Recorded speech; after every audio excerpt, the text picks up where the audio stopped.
Ya, semua pihak, khususnya kita yang sehari-hari berkecimpung di Pangkal Pinang, sungguh terkejut ya dengan hadirnya status, apalagi itu di WA ya awalnya, yang kemudian setelah WA itu muncul bertebaran video-video wawancara teman-teman langsung dengan Pak Wakil Wali Kota. Karena menurut kita sebenarnya awalnya, loh kok ini tidak bisa diselesaikan secara kekeluargaan saja begitu, kok harus diumbar ke media sosial. Ternyata setelah saya renungkan, pikir-pikir, memang sudah saatnya Wakil Wali Kota keluar kandang. Masyarakat Pangkal Pinang ini merindukan sosok Wakil Wali Kotanya mana. Selama ini kan selalu dipertanyakan, baik itu di lingkungan warga, di grassroots, di warung kopi, di media sosial bahkan. Ini selalu ditanyakan di mana posisi keberadaan Wakil Wali Kota. Dan ternyata Wakil Wali Kota keluar dengan spektakuler, viral beritanya ya, sampai hari ini saya mengikuti dengan seksama pemberitaan teman-teman media terkait dengan status WA dari Pak Wawako.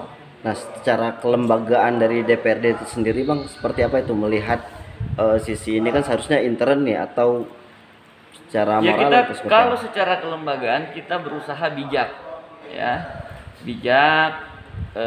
wait and see bagaimana birokrasi khususnya eksekutif ini mendamaikan dirinya sendiri ya. Kita tidak mau terlalu jauh mencampuri urusan yang kurang harmonis tadi itu. Kalau persoalannya memang jangan-jangan hanya miskomunikasi saja. Tapi jika ini sudah terlalu jauh dan mengganggu jalannya pemerintahan, pembangunan, dan berbagai macam hal di Pangkal Pinang, tentu akan kita sikapi gitu. Nah, sampai sekarang ini pun di legislatif teman-teman rata-rata mengikuti perkembangan itu dan masih wait and see bagaimana sikap pemerintah secara resmi akan status yang viral ini.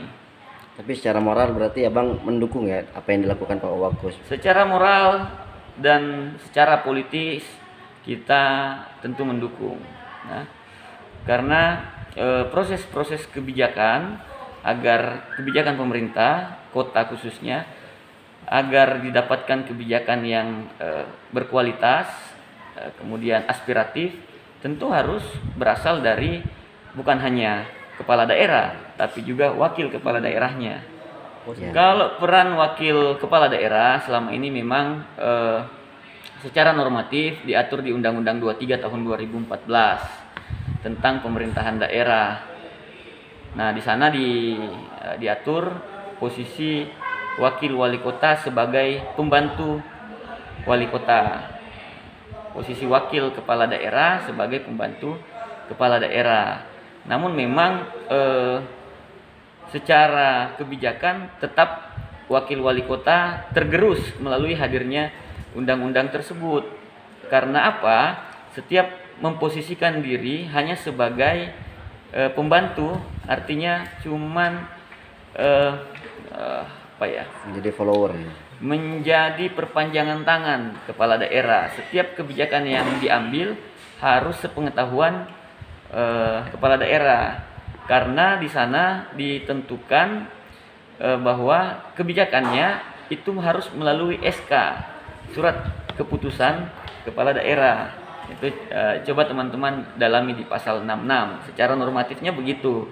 Namun kan secara kepemimpinan tentu alam demokrasi kita, beliau kan dipilih bukan salah satunya, tapi satu paket pemilihannya. Belum lagi misalnya mendaki untuk menuju paket itu kan perlu energi ya. Energinya pastilah energi mereka berdua yang paling utama, bukan energi wakil kepala daerah saja atau energi kepala daerah saja, tapi tentu energi bersama dibutuhkan untuk sampai ke puncak dan akhirnya ikut terlibat dalam kontestasi pilkada. Nah, konflik ini memang Biasanya muncul ketika loh kita berjuang sama-sama kok, yang menguasai kebijakan hanya salah satunya misalnya. Nah, di situ konfliknya muncul. Tapi bang, kalau terkait yang masalah status itu kan sempat menyinggung katanya, kalau memang aku diberhentikan katanya bawaku, kalau aku memang diberhentikan tolong keluarkan SK untuk Puan. Nah, apakah memang kalau dari wali kota tidak punya kebijakan bang untuk memberhentikan bawaku? Ya, itu kan Bisa didulukan sedikit. iya, iya terkait mana SK dan sebagainya itu kan bagi saya itu cuman bahasa bahasa tingkat tinggi Pak Wakil Wali Kota saja. Ya tidak mungkin lah apa beliau itu sudah diberhentikan, apalagi secara normatif melalui surat keputusan. Itu kan surat keputusan pemberhentian harus melalui Kementerian Dalam Negeri dan sebagainya, belum lagi mekanisme di DPRD, masih panjang urusan itu. Tentu beliau paham lah urusan itu. Itu hanya upaya beliau ya, meluapkan kegundahan hati selama ini yang sama sekali menurutnya tidak dilibatkan dalam proses pembangunan dan perencanaan pembangunan di Kota Pangkal Pinang.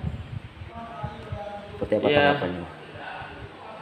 positifnya adalah mungkin saja ya birokrasi dan pengampu keputusan ya tertinggi di eksekutif kita masih mencari-cari cara agar suasana ini adem gitu kan, adem, atau memang sama sekali kebingungan juga dengan langkah dan upaya Pak Wakil Wali Kota ini.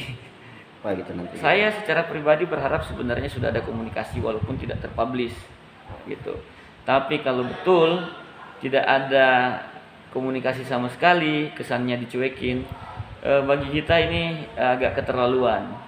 Ya, seolah-olah mengaminkan apa yang sudah disampaikan oleh Wakil Wali Kota. Siap.